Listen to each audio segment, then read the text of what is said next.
오늘은 소금통 이야기를 좀 해보려고 합니다. 어디서 나와라? 소금통에서 나와라.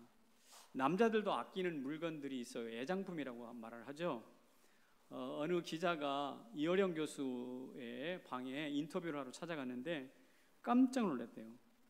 그 양반이 나이가 80이 넘어서 90 가까운 분이신데 80 노인의 방이 아닌 거예요. 거기에 컴퓨터가, 대형 컴퓨터가 4대나 있어요. 4대 책상 위에. 그것은 지금까지 자기가 집필했던 그 집필용 컴퓨터가 있고, 또 정보를 검색하는 검색용이 있고, 또 통신용이 따로 있고, 이렇게 해서 그 누구보다도 문명의 이기를 흠뻑 누리고 있었습니다. 깜짝 놀랐죠. 컴퓨터에서 이어령이 나온 거예요.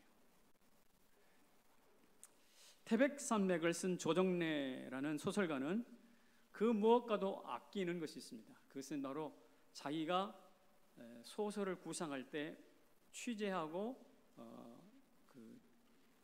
써놓았던 아이디어 수첩인데요. 한번 보실래요? 저거요. 꽤 많죠. 저것이 있었기 때문에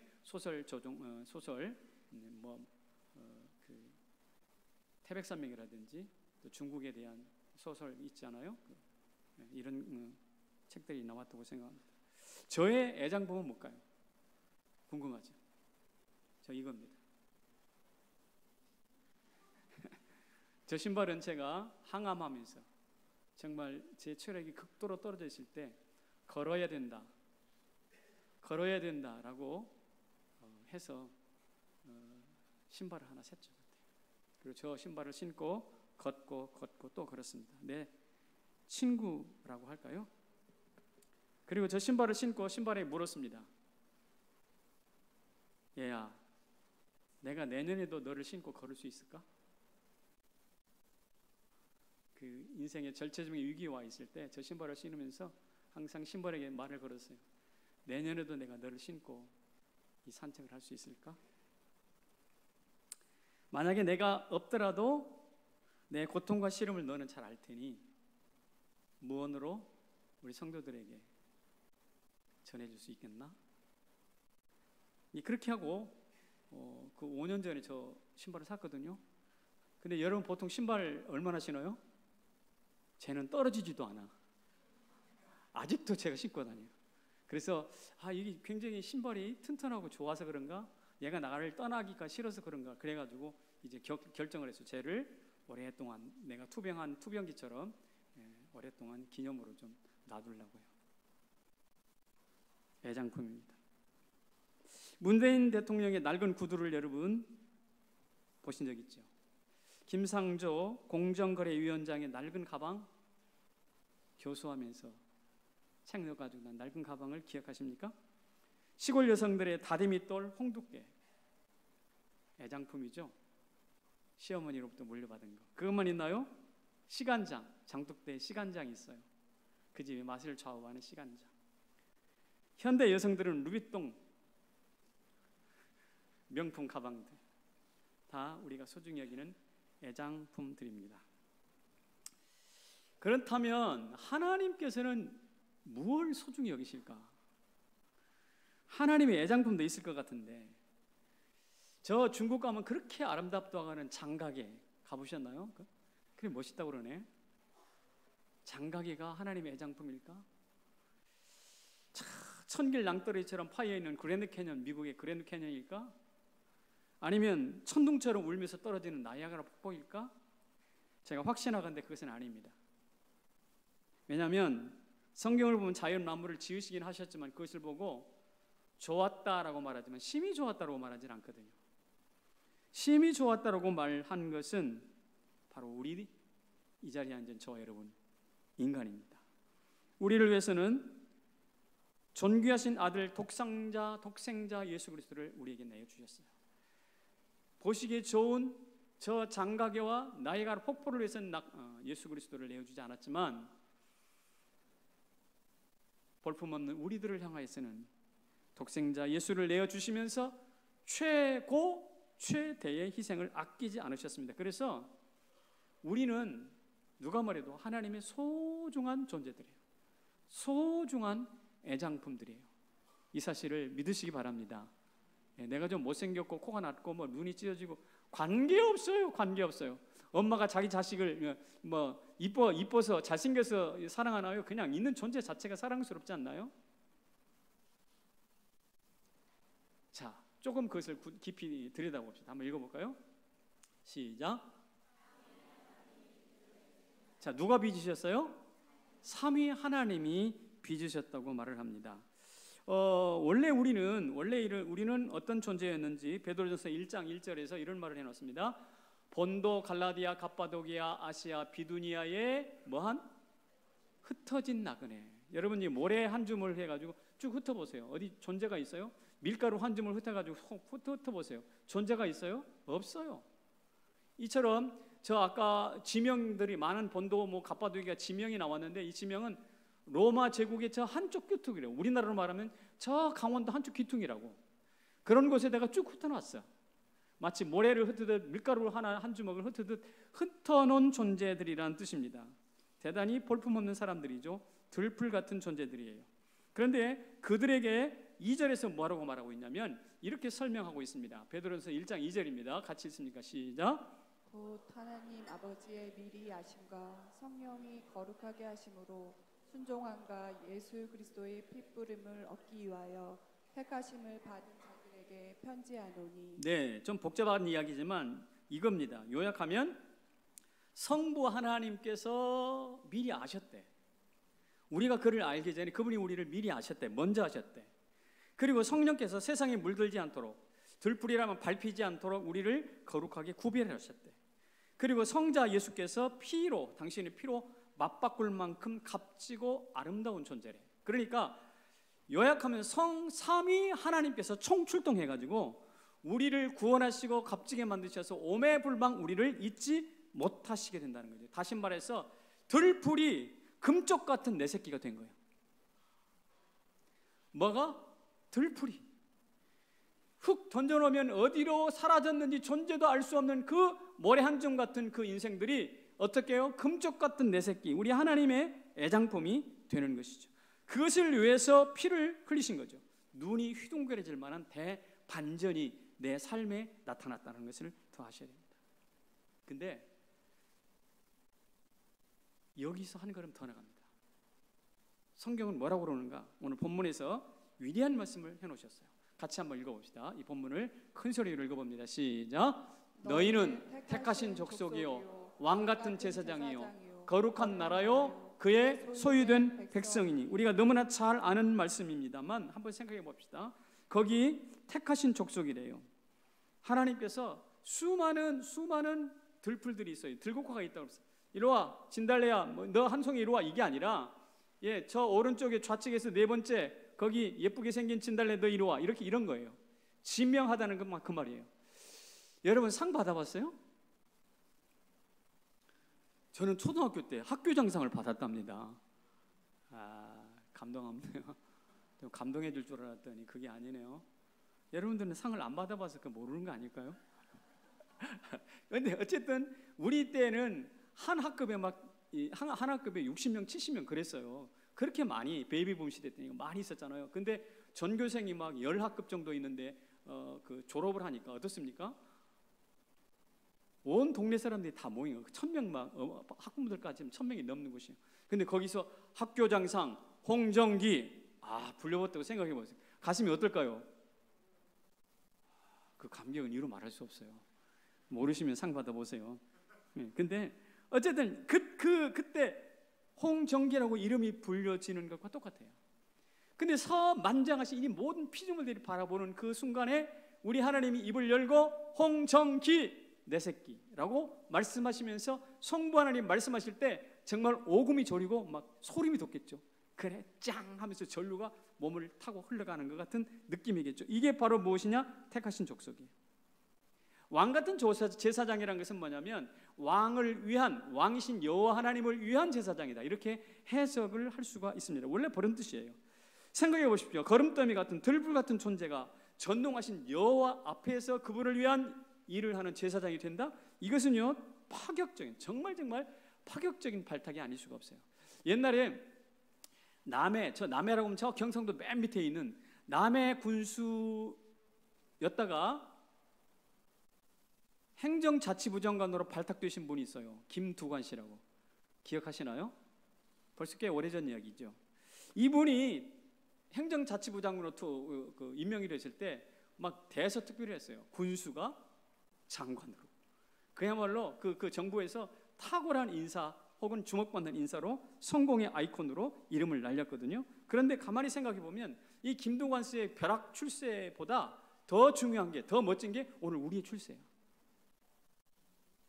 아멘 안 그래요?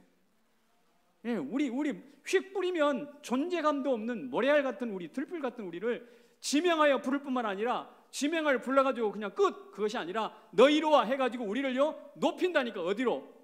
왕 같은 제사장의 자리로 높인다니까. 그래서 우리를 말입니다, 그야말로 하나님의 옆자리로, 우편 보좌 우편 자리로 보내주십니다. 그래서 우리가 김두관 씨를 부러워할 게 아니라 김두관 씨가 우리를 부러워해야 돼. 거룩한 나라는 뭘까요? 이 거룩이라는 말은 출세, 성공과는 다른 차원입니다. 여러분 길을 가다가 예쁜 꽃이 하나 있어요. 그러면 꽃 예쁘다 하고 지나가는 거, 이것은 그냥 많은 꽃 중에서 예쁘다라고 칭찬받는 성공 혹은 출세 정도에 지나지 않는 거예요. 그런데 그 꽃이 진짜 이쁘면 여러분 어떡하죠?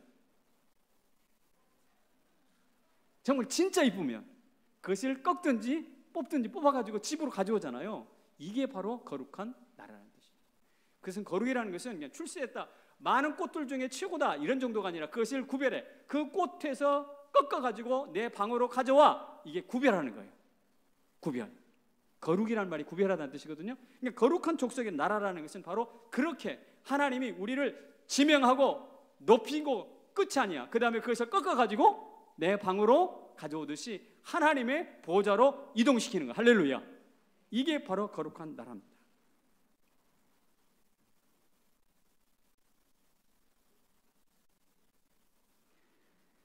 사람은요 높은 데 올라갈수록 부패해요.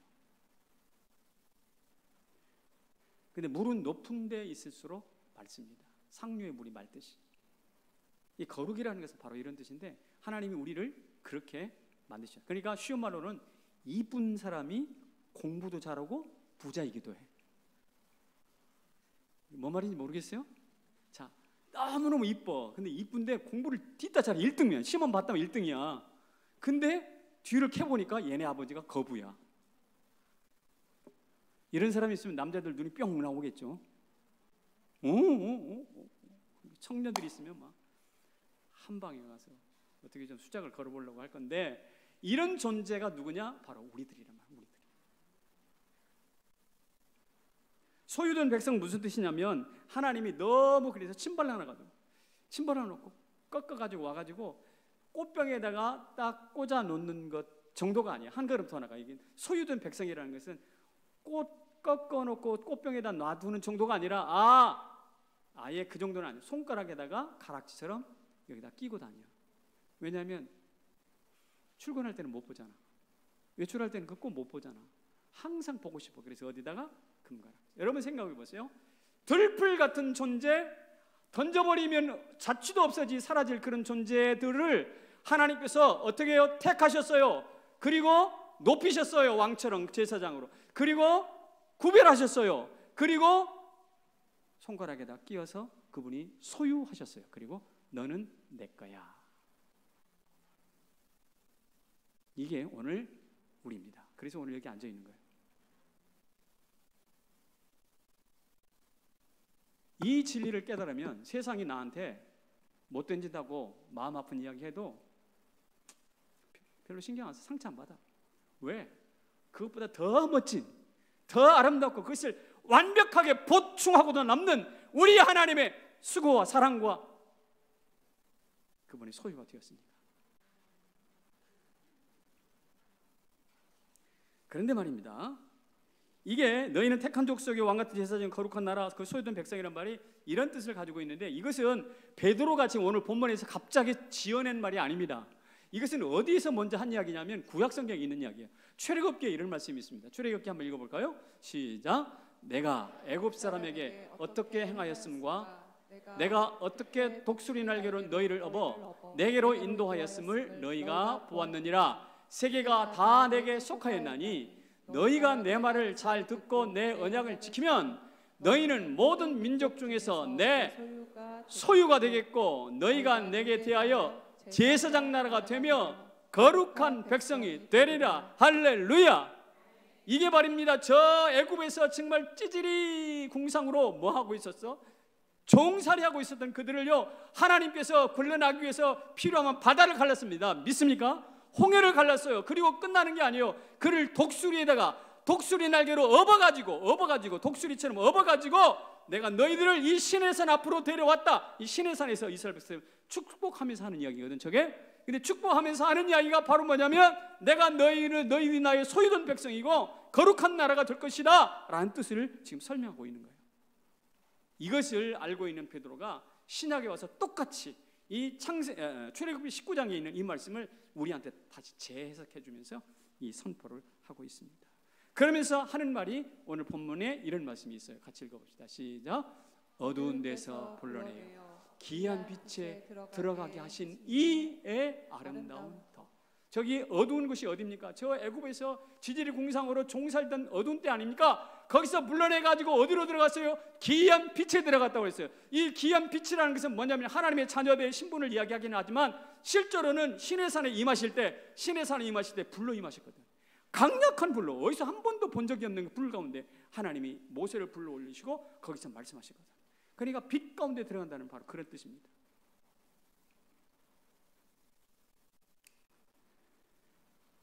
이 말씀을 가만히 묵상하면 가슴이 뜨거워져요. 진심으로 여러분들을 축복합니다. 뜨거운 마음으로 가슴을 열고 우리 열조들에게 주었던 신앙의 은혜, 축복을 여러분의 것으로 삼으시기를 바랍니다. 사도가 축복했던 그 축복에 여러분들도 동참할 수 있기를 주님의 이름으로 축원합니다. 한마디로 요약하면 하나님은 우리를 오매불망 잊을 수 없는 당신의 애장품이에요. 하나님 손가락에 있는 반지처럼. 저 한번 다시 이야기해 볼 거예요. 제 존재가 어떤 존재입니까? 무당 가문에서 태어나서 무당이 되지 않고 목사가 되었다. 이게 얼마나 다행입니까? 이 생각이 바로 이것을 성경적으로 설명한 게 뭐예요? 아까 택하신 족속, 왕같은 제사장, 거룩한 나라, 소유된 백성이에요. 만약에 그렇지 않았다면 공명을 논하던 가문에서 갓쓰고 돋보입고 세상을 꾸중만 하는 무능한 지식자, 무능한 식자층이었던 그 성리학의 후계자가 되었을 줄 누가 알겠어요? 불교 문화권에서 자라서 한가한 절에 앉아가지고 장산 못이 딱 입고 아하 나는 저 진토 세상에 살지 않아서 다행이다. 나는 깨달아지가 다행이다 하면서 세상과 자기를 구별시키면서 묘한 특권 의식을 가지고 살지 않게 된 것이 얼마나 다행입니까? 초라한 들풀 인생, 하나님의 은혜로 택하신 족속, 왕같은 제사장, 거룩한 나라, 소유된 백성이 된 것이 얼마나 다행스러운지 몰라요. 그래서 저는 분명히 말합니다. 저에 대해서 나는 하나님의 손가락에 끼워져 있는 도저히 뺄 수 없는 그분의 애장품이라고. 자, 그러면 그렇게 하나님의 손에 끼워져서 잘 됐다. 아, 그래. 이제 더 여한이 없다. 정말 다행이네. 이러고 사는 것이 전부일까요? 하나님이 만드는 어떤 안전지대 속에 들어가가지고 거기서 그저 복락을 누리면서 거기서 앉아있는 그것이 거의 전부일까요? 오늘 설교 제목이 뭐예요? 소금통에서 나오라. 한번 읽어봐요. 다시 한번 시작. 이제 소금통에서 나오라는 거예요. 여러분 도마뱀이 막 잡으려고 그러면 꽁지를 끊어놓고 꼬리를 끊어놓고 도망간다 그러잖아요. 그러니까 누가 우리 죄를 다 공격하고 왔을 때 꽁지를 잘라놓고 갔던 도마뱀처럼 어느 한 곳으로 안전지대로 숨어가지고 거기에 이렇게 아지트를 틀고 앉아있으면 되느냐 이 말이야. 그렇지 않다는 거예요. 오히려 소금이라고 한다면 소금통에서 나와야 소금다운 거예요. 통 안에 들어있는 소금은 쓸모가 없고 식탁에서 잠자는 설탕은 의미가 없는 것처럼요. 우리 하나님은요, 독생자를 죽이시면서까지 우리를 구원하신 이유가 무엇인가? 소금처럼 던져져서 맛을 내고 필요한 곳에 녹아서 부패를 방지하라고 그러신 거예요. 마태복음 15장 한번 읽어봅시다. 시작. 소금이 그 맛을 잃으면 무엇으로 짜게 하리요? 아무 쓸데없어 밖에 버리워 사람에게 밟힐 뿐이니라. 정확히 말하지만 통에 있는 소금은 안전하지가 않습니다. 빨리 나와야 합니다. 나올 때 빛나게 되어 있어요. 그런데 많은 성도들은 왕 같은 제사장, 그의 소유된 백성 이것을 다 줄줄줄 외우고 있으면서 소금통에 자빠져 있다고, 숨어 있어. 안전지대에서 나오려고 하잖아.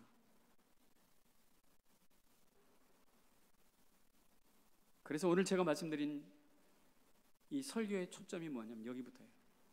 우리는 세 가지 통 속에 숨어 있습니다. 여기서 나와야 돼요. 소금이 소금통에 숨었듯이 우리는 세 가지 통에 숨었다니까. 그 통을 좀 말씀드릴게요. 첫째는 이 통입니다. 무슨 통? 혈통입니다. 예수님은 유대인, 헬라인 이런 혈통을 다 깨뜨리셨잖아요. 그리고 모든 열방에게 구원의 문을 열어주셨잖아요. 예수님이야말로 혈통의 한계를, 장벽들을 깨뜨리신 분이시란 말이에요. 그런데 오늘 우리들은 어떻습니까? 오늘 우리들은 혈통을 다시 세우려고 해요. 예를 들어 볼까요? 세습.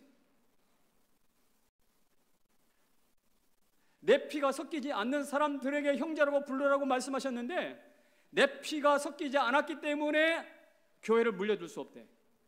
세습. 여러분, 기업도 지금 우리나라 재벌들이 이렇게 3대 4대째로 내려간다고 합니다. 근데 이게 결코 좋은 것만은 아니거든요. 결코 좋은 게 아니에요. 미국의 엄청난 세계적인 대기업들은 세습하지 않아요. 전문 경영인 체제 아닙니까? 이것은 전문 경영인 체제를 구축했다는 것은 무슨 뜻이냐면 혈통적 계승을 뛰어넘었다는 거예요. 세상의 기업도 그러는데 교회에서는 목사들이 세습한다니까. 이 혈통에서 떨어져 나와야 됩니다.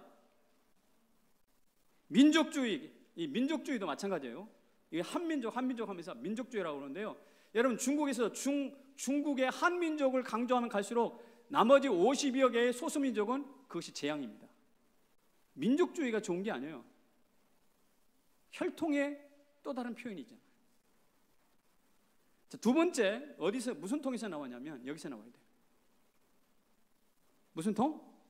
전통이에요, 전통. 이 전통이 말입니다.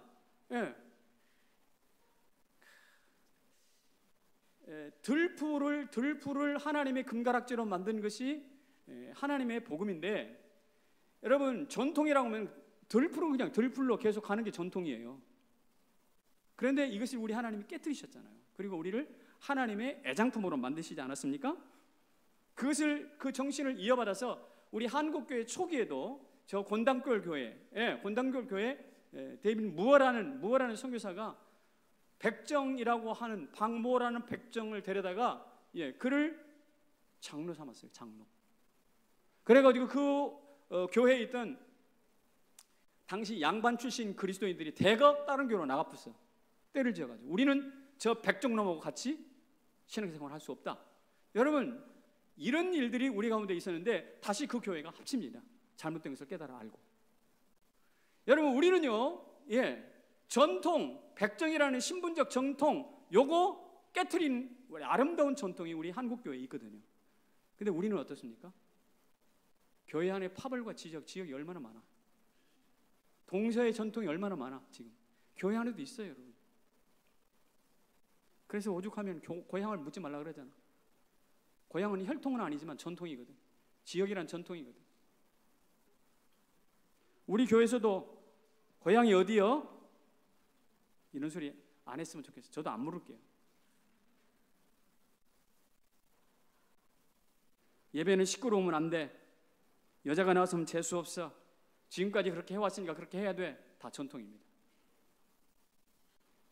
아브람 카이퍼라는 그 학자, 그 사람이 오죽하면 혈통을 깨트리기 위해서 혼혈을 주장했을까? 혼혈. 우리나라 혼혈 좋아해? 여러분 자식 낳는데 까만 머리, 또 빨간 노랑머리 이런 사람 데려오면 좋아해? 안 좋아하잖아요, 우리도. 근데 이 아브라함 카이퍼랑 이 기독교 신학자는요, 정치가이기도 한데 이 사람은 대놓고 우리 혼혈합시다 그랬어요. 왜? 혈통, 전통 다 무너뜨리기 위해서. 아주 혁신적인 거죠. 세 번째 나가야 될, 깨트려야 될 통이 이것입니다. 뭐라고? 밥통이에요. 이 밥통이라는 것은 기득권입니다. 철밥통. 지금 요사이 교회는요, 보수 꼴통이라는 별명을 붙였어요. 교회 전체에 대해서 그런 것은 아니지만 어쨌든 보수 꼴통이라고 이 사회에 손가락질을 당하고 있습니다. 세상이 변했는데 교회가 변하지 않아서 그럴까요? 아니요, 교회도 변했습니다. 그런데 어떻게 변했을까? 성경대로 변하는 것이 아니라 지 마음대로 변했기 때문에 그래요. 지 마음대로 변하니까 보수 꼴통이 되더라고. 그러니까 변화가 항상 좋은 것만 아니라고. 성경을 따라 변화해야지. 여러분, 난민 문제가 왔어요. 난민 문제 왔더니 우리나라 사람들이 어떻게 됐어요? 자국민이란 먼저 챙겨라 그랬어요. 우리나라 자국민 중에 많은 사람들이 병원에서 치료 못 받고 많은 사람들이 먹을 게 없어서 굶어 죽는 사람들이 있는데 무슨 저 어디서 굴러먹다 뼈다구들을 그 사람들을 위해서 뭐 돈을 쓰고 그럴 여력이 있으면 자국민이라 잘 건사해라 이런 식의 이야기가 공공연하게 나오지 않았습니까? 그런데 그것이 무슨 말이냐면 나눠 먹기 싫다는 거예요. 내 밥그릇 저들한테 주고 싶지 않다는 거예요. 그 이야기를 가장 앞서서 하는 사람들 중에 선두주자가 누구냐면 교회. 여러분, 교회는요 그렇지만은 않았어요. 선한 사마리아법을 만들었던 것이 바로 교회입니다. 그러니까 어려움 가운데 빠져서 도움을 필요한 사람들 그냥 지나가면 그 사람 처벌하라는 거예요. 이게 선한 사마리아법인데 이것을 만들었던 것이 바로 교회인데 우리는 이상하게 지금 신앙, 성경의 전통을 받는 게 아니라 이 민족의 전통, 이런 전통을 받아들이고 있습니다. 밥그릇 싸움 하면 안 된다니까.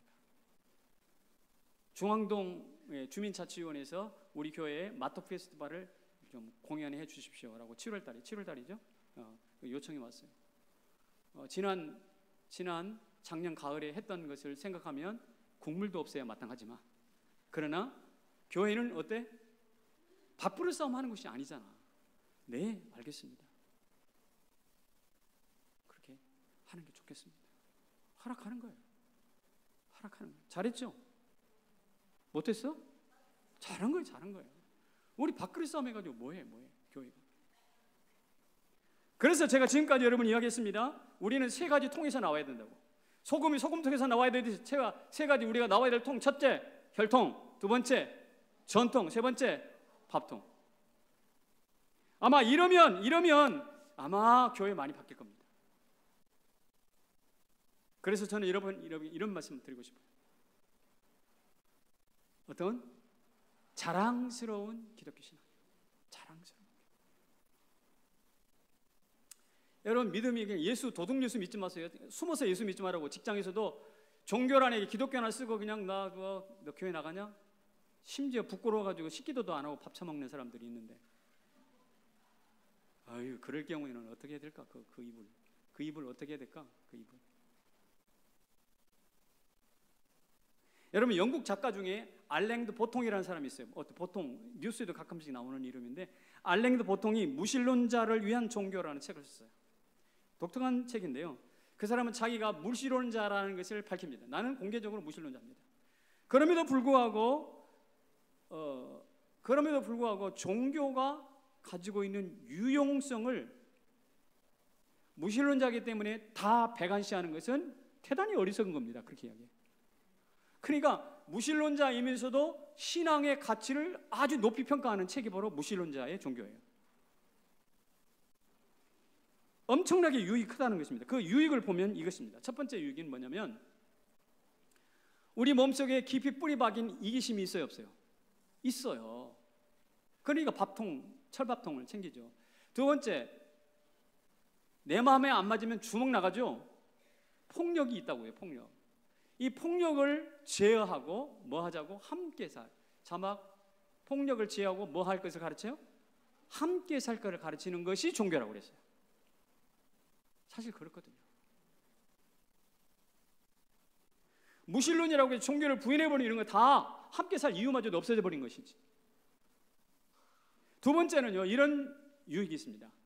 인생 살다 보면 실패하죠. 인간관계로 꼬여가지고 고통당하죠. 가족의 슬픔이 있죠. 늙죠. 죽게 되죠. 이런 인생사의 여러 가지 다양한 과정에서 끔찍하게 다가오는 고통들이 있는데 이것을 어떻게 대처할지 신앙이 가르쳐준대. 사실이죠. 근데 이 유익을 어떻게 무신론, 종교, 신을 없애가 그러면서 신앙을 뭐 송두리째 쓰레기통에 던져버리면 저런 유익마저도 다 잃어버리게 된다는 뜻이죠. 저 사람 굉장히 솔직한 사람이에요. 그 쫌팽이 같은 무신론자들이 아니에요. 저 사람 유대인이거든요. 영국에서 공부했어요. 기독교의 혜택을 아주 제대로 받은 사람입니다. 그런데 저 사람의 이야기를 들어보면 이런 뜻입니다. 기적이라든지 뭐 신적인 존재라든지 하나님이라든지 요거만 싹 빼고 종교를 이용하자, 그런 뜻이에요. 요약을 하다 보니까. 근데 그렇게 되면 이런 문제가 생깁니다.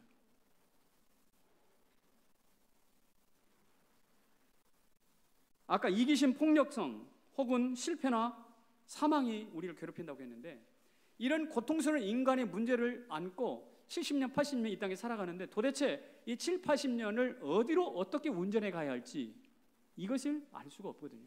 아무리 저런 유익을 얻는다고 해도 그 다음에 그렇다면 그 문제를 해결하고 나서 내 인생을 어디로 끌고 갈 것인가, 이 부분은 또 다른 문제인데 이것은 더 큰 문제예요, 사실은.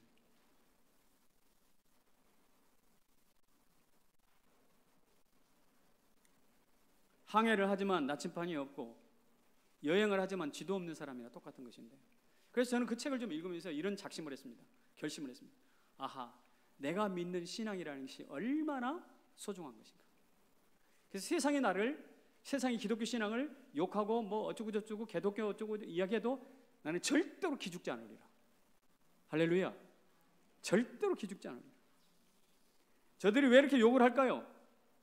자기들의 고통과 속에서 앓고 들끓는 이런 실패감, 좌절감, 이런 죽음에 대한 고통, 이런 것들을 숨기고 싶은 알량한 자존심 때문에 그러는 것이죠. 오히려 또 위기를 척척척 해결해가고 있는 그리스도인들의 능숙함에 대하여 부러움이 있어요. 그러니까 은근히 치는 거예요. 개독교라고. 그러나 저는 오늘 이 설교를 통해서 여러분에게 강력하게 요청하고 싶습니다. 세상이 개독교라고 말할 때 어떻게 될까요? 우리 신앙을 당당하게 밝힐 수 있기를 축복합니다. 로마 군병들이 예수님 체포하러 왔습니다. 그리고 묻습니다. 내가 그냐? 예수님 뭐라고 그랬어요? 나 아닌데요가 아니라 뭐라고 그랬어요? 내가 그니라. 따라합시다. 내가 그니라. 내가 그니라. 예수님이 말이죠, 자기를 붙잡으러 온 군병들 앞에서 당당하게 어깨를 내밀었잖아요. 내가 그니라. 오늘 세상이 우리들 향해서 예수 믿는 쟁이라고, 예수쟁이라고 이런저런 공격과 막 험담을 해올 수 있습니다. 그 자존심 때문에 그런 거라니까. 부끄러워서 그런다니까. 자기는 그렇게 못 사니까. 자기는 그렇게 사나? 또 한 가지 부러워서 그래. 그러므로 오늘 우리들에게 물을 때 개독교라고 말하면 내가 그다, 당당하게 얼굴 밝히기를 주님의 이름으로 축원합니다. 도둑 예수 믿지 마십시오. 도둑 예수 믿지 말라고. 예수 믿는 것이 도둑질도 아닌데 왜 그렇게 자신이 없어? 예수님이 우리가 피를 주셨는데 여러분들은 얼굴 좀 이렇게 좀 부끄러움 속에 못 내밀어? 그것도 부끄러움도 아닌데 사실상 자랑스럽게 예수 믿고 무신론자도 인정하잖아. 알랭사 보통 그 이름이 저 보통 사람이야. 보통이가 세계적인 학자고 유명한 세계적인 작가 아닙니까? 보통도 인정했다. 기독교 신앙의 가치를 건축 안에 심지어 음악 그림 속에 그 들어있는 고결한 그 신앙심은 돈을 쌓는다고 뭐 엄청난 집을 짓는다고 그렇게 나오는 것이 아니라는 거예요. 그도 인정한다고. 교육을 처음 시도한 것이 종교였고요. 그리고 인간의 그 뒤얽힌 관계를 만들어가지고 정리를 해가지고 제도, 법을 만든 것이 종교예요. 종교. 여러분, 법이 어디서 나왔어요? 종교에서 나왔다고요. 신앙에서 나왔다고요. 조선의 암흑과 기아, 빈곤에서 오늘날 이 한국을 일으킨 것도 역시 기독교입니다. 지금부터 100년 전만 해도 한국 사람들 어땠는가? 전부 다 술 먹고 노름하고 마작하고 밤마다 그랬다니까. 근데 어느 순간 기독교가 들어와서 일하지 않는 날 먹지도 마라 라고 가르치면서 부지런히 하나님의 섭리를 믿고 저 6.25 전쟁 속에서도 포화 속에서도 복음 지키기 위해서 거적대기를 펴고 거기서 예배하고 그러면서 이 나라를 이렇게 세운 거예요. 따라서 여러분이 이렇게 요청합니다. 뭐라고요? 하나님 나라의 애국자로 서십시오. 이 개독교들아, 맞다! 내가 그니라! 설명하고 하나님의 나라를 향하여서 당당하게 서시기를 주의 이름으로 축원합니다. 제가 묻습니다. 하나님의 이름이 능력을 당하고 땅에 떨어질 때 여러분들은 대항해보고 분노해본 적이 있습니까? 예수쟁이들 형편없다 욕할 때 여러분들은 분연히 일어나서 그게 그렇지 않다라고 대항해본 적이 있습니까? 기독교에 대한 악플이 난무를 할 때 그것을 차근차근 따지면서 토론했던 적이 있습니까? 여러분, 신앙의 앞마당을 사단과 대적자들에게 내어줄 수가 없습니다. 겁먹지 말고 하나님 나라를 변호하면서 당당하게 알랭드 보통이 지정했던 이 신앙의 유익들을 정확하게 여러분들의 가슴속에 새기면서 당당하게 예수 믿으시기를 주님의 이름으로 축원합니다. 다윗이 어떻게 다윗이 됐어요? 골리앗이라는 것이 와가지고 하나님의 이름을 마구마구 난도질하니까 이 소년이 물맷돌 들고 이것 봐라 하나님이 어떤 분인데 하면서 물맷돌 들고 분연히 일어났을 때 다윗이 다윗 된 거예요. 모세는 어떻습니까? 모세 이스라엘 백성들이 말이요 거역하니까 진절머리 났어요. 말 치질이도 안 듣거든.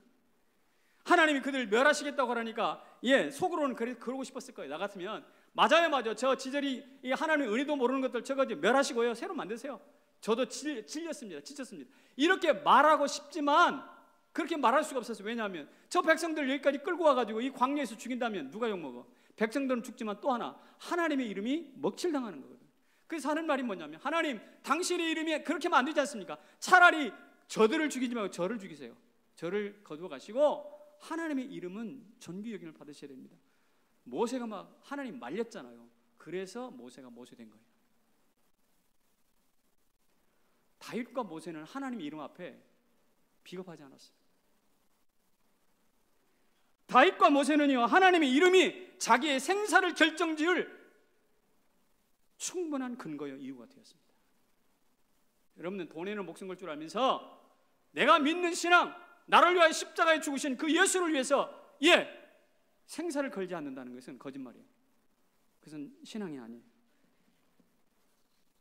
여러분, 대한민국에만 애국자가 필요한 게 아니라 하나님의 나라에도 애국자가 필요합니다. 성남제일교회 성도 여러분, 우리 많은 이제 성도들이 주님 나라의 애국자로 당당히 이름을 올릴 수 있기를 주의 이름으로 축원합니다. 의무만 하나님 나라의 특권을 누리면서 의무를 수행하지 않는 자들이 있다면 그 사람들은 비겁한 사람들이에요. 로마 원로원이 있잖아요. 로마 원로원이 이를테면 한 500명 있었다고 합시다. 우리나라 국회처럼 있었다고 하면 전쟁이 로마가 발생하잖아요. 전쟁이 나면 원로원 숫자가 준대. 왜 어디로 갔을까 그 사람들이? 바로 전쟁에 나가가지고 전투에 참여하다가 전사한 거예요. 난 그래서 로마의 힘이 거기 있다고 생각해요. 원로원 특권을 누리거든요. 근데 특권을 누리는 것이 아니라 국가가 위기에 처한다 그러면 당당하게 옷 갈아입고 전쟁터 나가요. 그 사람이 바로 시저예요. 가이사. 세계 제1차, 2차 대전 때 영국의 귀족학교 이턴스쿨이죠. 이턴스쿨 귀족학교 출신들이 2,000명이 전사했습니다. 특권만 누리는 게 아니라 기독교 사회에서 특권만 누리는 것이 아니라 자기가 이 쓰러져가는 영국을 위해서 뭘 해야 되겠다. 분연히 2,000명이 나갔어요. 전쟁에 전사했어요. 아르헨티나 앞에 있는 포클랜드라는 섬이 있는데 포클랜드 전쟁이 있었을 거예요. 여러분 기억하실 텐데 그 전쟁이 발발했을 때 앤드류 왕세자, 지금 여왕의 손자죠. 이 사람이 헬기 조종사로, 군 헬기 조종사로 출전했었어요. 많은 사람들이 존경을 받았죠. 6.25 때도 미국 장군들의 자녀들이 한국 전쟁에 굳이 안 와도 되는데 무려 142명이 참전했어요. 그리고 그 중에 35명이 죽거나 부상당했어요.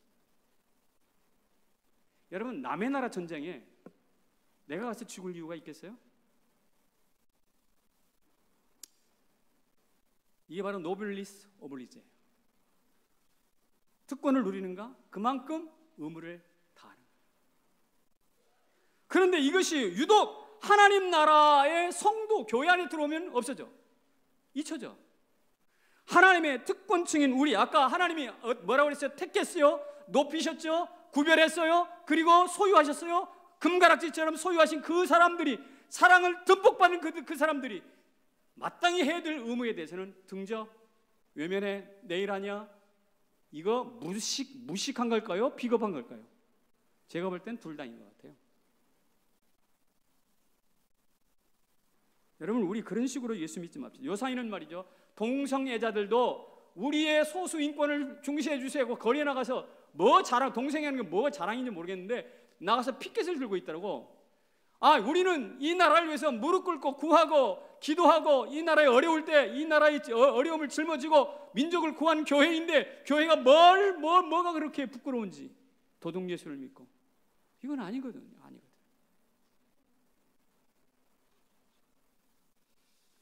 제가 종교개혁사를 읽다가 한 여인을 만났습니다. 그의 이름은 누군가 하면 마리 듀랑이라는 사람입니다. 여인은 우리 개신교 신자였어요. 그런데 카톨릭에게 엄청나게 핍박받을 때요. 그러니까 1600에서 700년도에 살았던 사람이거든요. 그러니까 지금부터 한 200년 정도 200년 전 사람입니다. 이 사람이 핍박받을 때 카톨릭 이 사람들이 어떻게 핍박했냐면, 지름 22cm 정도예요. 지름이 큰 타워인데 지름 2cm, 저기서 이만큼 되겠죠. 높이가 40m, 높은 타워라고 보시면 됩니다. 그 타워에다가 가뒀어요. 거기 몇 년 동안 있었을까요? 우리가 일제 36년이라고 하잖아요. 2년 더 있었어요. 38년 동안 있었어요. 그야말로 기절하거나 미쳐버릴 것 같은 폐쇄 형벌을 가했습니다. 여러분 같으면 어떻게 되겠어요? 한 번도 밖으로 나가지 못해요. 그래, 나 개신교 버릴 테니까 나서 밖으로 내보내줘, 이런 말이 여기까지 튀어나왔을 수도 있겠어요. 그런데 그 사람은 어떻게 했느냐면 끝까지 자기의 신앙을 포기하지 않습니다. 그리고 머리에 있던 머리핀이 있었는가요? 그 머리핀을 꺼내가지고 벽에다가 이런 글자를 씁니다. 쓰고 또 써요. 저게 실제 그 돌인데요. 뭐라고 썼냐면 레지스터라고 써요. 밑에 뭐라고 써 있어요? 저항하라. 레지스터. 저항하라. 무릎 꿇지 말아라. 내 정체성을 가져라. 잊어버리지 말아라. 저항하라. 레지스터. 여러분, 저거 몇 번 써가지고, 저기 뭐 칼을 주겠어요, 망치를 주겠어요. 저걸 써가지고 저걸 머리핀으로 매일같이 쓰는 거예요. 매일같이. 결국 카톨릭이 풀어줬습니다. 자기 고향에 돌아가서 8년 후에 죽습니다. 그런데 죽고 끝난 게 아니에요. 그리고 나서 100년 후, 150년 후에 뭐 전쟁이 터지죠. 그게 세계 제2차 대전. 히틀러가 프랑스로 유린하잖아요. 탱크를 몰고 와가지고. 그랬을 때 그 숨어있던 프랑스 사람들이 레지스탕스 들어보셨죠? 레지스탕스, 히틀러를 저항하기, 그걸 레지스탕스의 대표가 드골이라는 사람이에요. 드골 대통령. 레지스탕스는 어디에서도 시작됐는가? 바로 저 38년 동안 타워 안에 갇혀 있었던 마리 듀랑이라는 레지스터, 여기서부터 시작됐어요. 여러분, 우리의 신앙이라는 것은 이처럼 한 나라의 운명을 바꿀 수 있는 위대한 것입니다. 이런 신앙을 가슴에 품고 있으면서도 도둑 예수나 믿고 조금 손해보면 버럭버럭 화나내고, 제발 그러지 말라고. 유치하게 그러지 말라고. 결론을 맺겠습니다. 우리 신앙 선배들이 자주 불렀던 찬송가가 있습니다. 환난과 핍박 중에도 성도는 신앙 지켰네. 옥중에 매인 성도나 양심은 자유하다. 성도의 신앙 본받아 원수도 사랑하겠네. 적어도 이 정도의 신앙을 시행하려면, 살아가려면 우리 소금통에서 나와야 합니다. 소금통에서 나오지 않으면 발표입니다. 눈을 부릅뜨고 보십시오. 누군가 여러분들을 짓밟으려 합니까? 그렇다면 여러분들은 소금통에서 아직 나오지 않았다는 것을 입증하는 거예요.